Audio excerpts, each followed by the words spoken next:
Dear students, हम contract account की problems कर रहे हैं। कभी कभी ऐसा होता है कि आपको क्वेश्चन पे कॉन्ट्रैक्ट प्राइस ही नहीं दे रखी होती। यदि हमें कॉन्ट्रैक्ट प्राइस नहीं दे रखी होती तो हम क्वेश्चन को सॉल्व नहीं कर सकते, और सबसे पहले हमें क्वेश्चन में कॉन्ट्रैक्ट प्राइस ही कैलकुलेट करनी पड़ेगी। आपकी बुक का एग्जाम्पल नंबर 23 सॉल्व करके बता रही हूँ। ये इसी तरह का है। एक ठेकेदार ने भवन निर्माण का ठेका 2 वर्षों में पूरा किया। उसके द्वारा प्रथम वर्ष में किया गया व्यय इस प्रकार था: सामग्री, श्रम और अप्रत्यक्ष व्यय दे रखे। ठेके के आरंभ में 50,000 रुपये मूल्य का प्लांट निगमित किया गया था। प्रत्येक वर्ष के अंत में से मूल लागत पर 20% हमने डेप्रीशिएशन चार्ज करा। हमने मूल लागत पर डेप्रीशिएशन चार्ज किया है। मूल लागत पर डेप्रीशिएशन चार्ज करने का मतलब होता है हर साल हमारे जो डेप्रीशिएशन की वैल्यू है वो सेम रहती है। दूसरे वर्ष में सामग्री व श्रम की लागत प्रथम वर्ष की लागत से 10% अधिक थी। अन्य खर्चे वही थे जो हमारे प्रथम वर्ष में थे। प्रथम वर्ष के अंत में ठेके का 50% भाग प्रमाणित किया गया था, लेकिन अप्रमाणित कार्य की लागत 5,000 रुपये थी। ठेकेदार ने ठेका मूल्य पर 10% प्रॉफिट अर्न करा। ठेका मूल्य ज्ञात करना है और हमें अलग अलग कॉन्ट्रैक्ट अकाउंट बनाना है दोनों वर्षों का कॉन्ट्रैक्ट अकाउंट वैसे ही बनाएंगे जैसे अपने लास्ट वीडियो में देखा था। सबसे पहले लेकिन उसमें हमें कॉन्ट्रैक्ट प्राइस दे रखी थी, यहाँ हमें कॉन्ट्रैक्ट प्राइस नहीं दे रखी। तो कॉन्ट्रैक्ट प्राइस कैलकुलेट करने के लिए हमें निकालनी पड़ेगी दोनों वर्षों की टोटल कॉस्ट। दोनों वर्षों की टोटल कॉस्ट निकालने के लिए हम एक स्टेटमेंट बनाएंगे। Statement showing total cost of the contract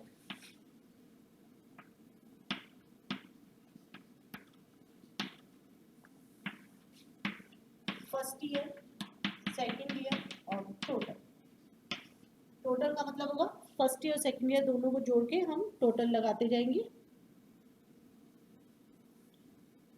सबसे पहले material, elements of cost.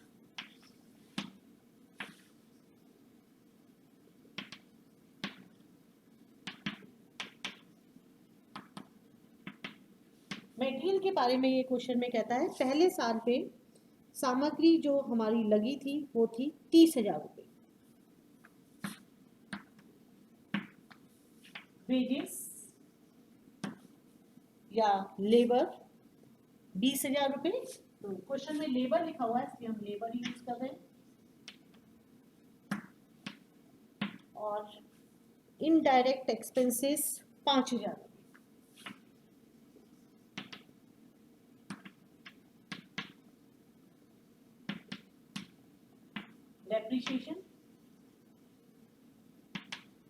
Depreciation हमें कैलकुलेट करना पड़ेगा। डेप्रीशिएशन कैलकुलेट करने के लिए हमारे प्लांट की वैल्यू 50,000 रुपये थी और हमें 20% डेप्रीशिएशन चार्ज करना है। तो 50,000 का यदि अपन 20% निकालेंगे तो आपका होता है 10,000। 50,000 इंटू 20%, 10,000 रुपये। दोनों वर्षों में समान है डेप्रीशिएशन। लेकिन ये आपसे कहता है कि जो दूसरे साल में मटेरियल में और लेबर में 10-10% की हमारी वृद्धि होती है।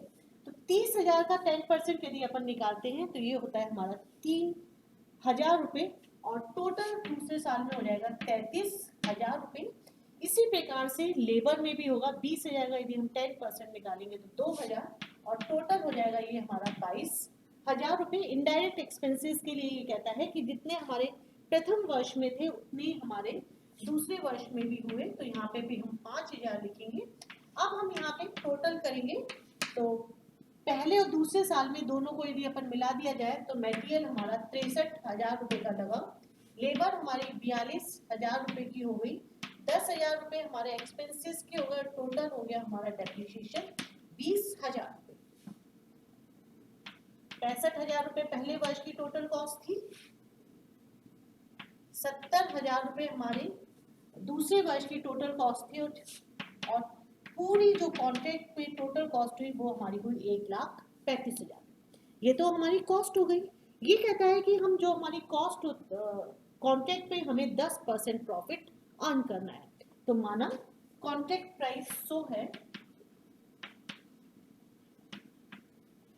जो भी चीज दे रखी होती है उसको ही 100 माना जाता है। कॉन्ट्रैक्ट प्राइस 100 है तो लागत 100 में से यदि अपन 10 घटा देंगे तो हमारी लागत हो गई 90 रुपये। जब हमारी 90 रुपये कॉस्ट होती है तब तो हमारी कॉन्ट्रैक्ट प्राइस हमने मानी 100 एक के लिए होगी, 100 बटा 90।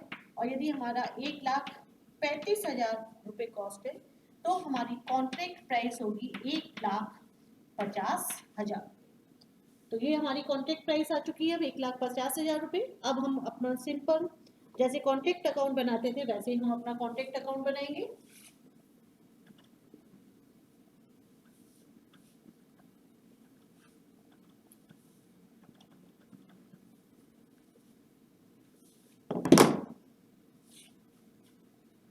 हाउस बिल्डिंग कॉन्ट्रैक्ट अकाउंट,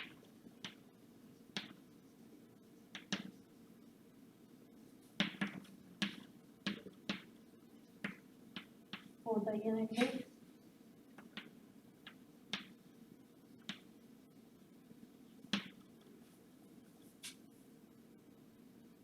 वो तो कुछ दे ही नहीं रखा तो अपन फर्स्ट ईयर यही मान के चलेंगे बस। फर्स्ट ईयर दो साइड बनेगी, डेबिट और क्रेडिट। पर्टिकुलर अमाउंट तो पर्टिकुलर अमाउंट लिखा ही जाएगा। टू मटेरियल 30,000 रुपये,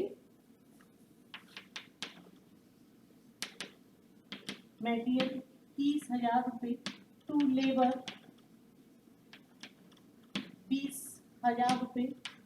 to expenses, to indirect expenses 5,000 रुपये।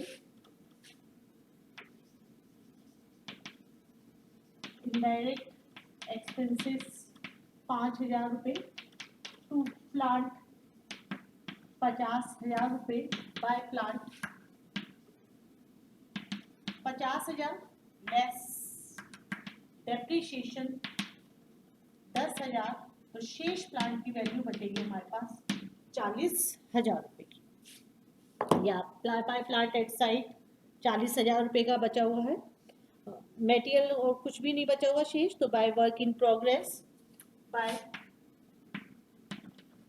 Work in progress, work certified और वर्क अनसर्टिफाइड। वर्क सर्टिफाइड निकालने के लिए क्वेश्चन में कहता है आपसे प्रत्येक वर्ष के अंत में से मूल लागत पर डेप्रिसिएशन का फिर प्रथम वर्ष के अंत में ठेके का 50% भाग प्रमाणित किया गया। ठेके का 50% भाग प्रमाणित किया गया। ठेका था हमारा 1,50,000 रुपये का, तो 1,50,000 रुपये का हम 50% निकाल लेंगे। 1,50,000 50% यदि अपन निकालते हैं तो ये होता है हमारा 75,000 रुपये। और वर्क अनसर्टिफाइड आपको बता ही रखा है 5,000 रुपये। टोटल हो गया ये हमारा 80,000 रुपये। टू नॉशनल प्रॉफिट,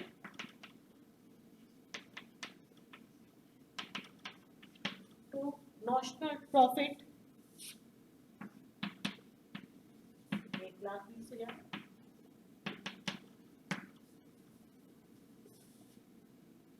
और हमारा नॉशनल प्रॉफिट आ जाएगा 15,000 बाय नॉशनल प्रॉफिट 15,000 रुपये। To profit and loss account और टू वर्क इन प्रोग्रेस। अब हम फॉर्मूला यूज करेंगे नॉशनल प्रॉफिट इंटू 2/3, क्योंकि हमारा 50% या 50% से अधिक काम यदि प्रमाणित हो जाता है तो ऐसी स्थिति में अपन 2/3 यूज करते हैं इंटू कैश रिसीव्ड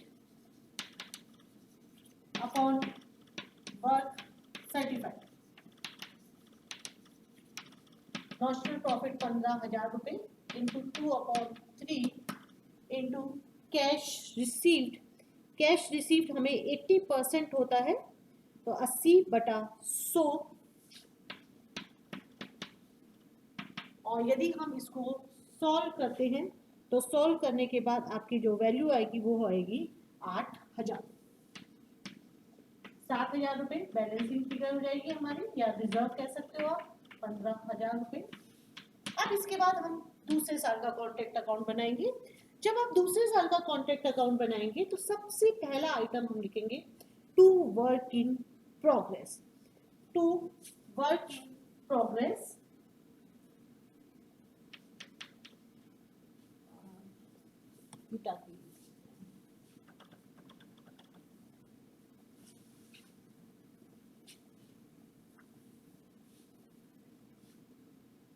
ये हमारा दूसरे साल का है। तो वर्क इन प्रोग्रेस 80,000 रुपए थी आपकी वर्क इन प्रोग्रेस, उसमें से रिजर्व के थे हमारे 7,000 रुपए, तो रिजर्व के हम 7,000 रुपए लेस कर देंगे, लेस रिजर्व 7,000 रुपए, टोटल आ जाएगा 73,000। टू प्लांट, आपने क्रेडिट साइड में लिखा था plant at site first year पे, तो हम यहाँ पे लिखेंगे by plant to plant at site, और ये था हमारा मूल्य 40,000, क्योंकि 50,000 था जिसमें से 10,000 हमने डेप्रिसिएशन के माइनस कर दिए थे, तो शेष बचेगा हमारा 40,000 रुपये। उसके बाद एक्सपेंसिव दूसरे साल के जो हुए, मटेरियल 33,000 रुपये, टू लेबर 22,000 रुपये, टू इनडायरेक्ट एक्सपेंसेस 5,000 रुपये, बाय प्लांट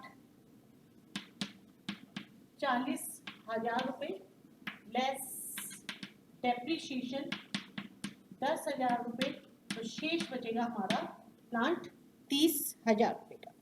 अब हम ये कह रहे हैं कि हमारा जो कॉन्ट्रैक्ट था वो कंप्लीट हो गया है दूसरे साल में, तो यहाँ पे हम वर्क इन प्रोग्रेस नहीं लिखेंगे, बल्कि जब हमारा कॉन्ट्रैक्ट कंप्लीट हो जाता है तो ऐसी स्थिति में लिखते हैं हम बाय कॉन्ट्रैक्टीज अकाउंट, बाय कॉन्ट्रैक्टीज अकाउंट 1,50,000 रुपये।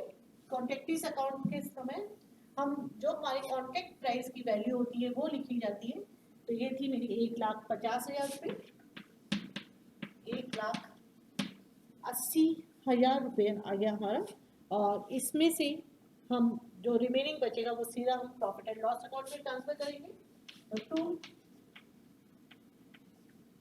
प्रॉफिट एंड लॉस अकाउंट, यदि हम 1,80,000 में से 73,000, 40, 33, 22 और 5,000 को माइनस कर देते हैं तो आपका जो शेष बचेगा वो कहलाएगा 7,000 रुपये हमारा प्रॉफिट आएगा, और दोनों साइड का हमारा टोटल इक्वल, 1,80,000 और 1,80,000। हम जब भी कभी कॉन्ट्रैक्ट अकाउंट बनाते हैं तो यदि इस क्वेश्चन में तो हमें प्लांट ही दे रखा था क्रेडिट साइड में, यदि हम यहाँ पे प्लांट के साथ मटेरियल दे रखा होता तो हम टू प्लांट एट साइड जैसे लिखा है वैसे हम उसको भी कैरी करके लेकर आते और यहाँ पे लिख देते टू मटेरियल एट साइट, और जो भी हमारी वैल्यू होती वो यहाँ पर आ जाती। और हमेशा ध्यान रखिए कि जिस भी वर्ष में कॉन्ट्रैक्ट कंप्लीट हो जाता है तो उस वर्ष में वर्क इन प्रोग्रेस हमें क्वेश्चन में नहीं दिया जाता है, बल्कि हम सीधा का सीधा कॉन्ट्रैक्टी अकाउंट लिखते हैं, और कॉन्ट्रैक्टी अकाउंट में वो अमाउंट आती है जो हमारी कॉन्ट्रैक्ट प्राइस की होती है। कॉन्ट्रैक्ट प्राइस के हम यहाँ पे अमाउंट लिख देंगे, और यहाँ पे हम नॉशनल प्रॉफिट भी यूज़ नहीं करते। नॉशनल प्रॉफिट को हम तभी यूज़ करते हैं जिस वर्ष में हमारा कॉन्ट्रैक्ट कंप्लीट नहीं होता, या हमारा ये कह सकते हैं कि जो हमारा कॉन्ट्रैक्ट अकाउंट होता है वो यदि एक वर्ष में, जिस वर्ष में इनकम्प्लीट हो जाता है तभी नॉशनल प्रॉफिट यूज़ किया जाता है, और जब हमारा कॉन्ट्रैक्ट अकाउंट कंप्लीट हो जाता है तो ऐसी स्थिति में हम हमेशा प्रॉफिट एंड लॉस, मतलब यदि लॉस या प्रॉफिट कुछ भी आए, यदि हमारा प्रॉफिट आ जाता है तो डेबिट साइड में लिखा जाता है, यदि लॉस होता है तो हम उसको क्रेडिट साइड में लिखते थे, लेकिन ये यूज़ करते हैं profit and loss account. Thank you.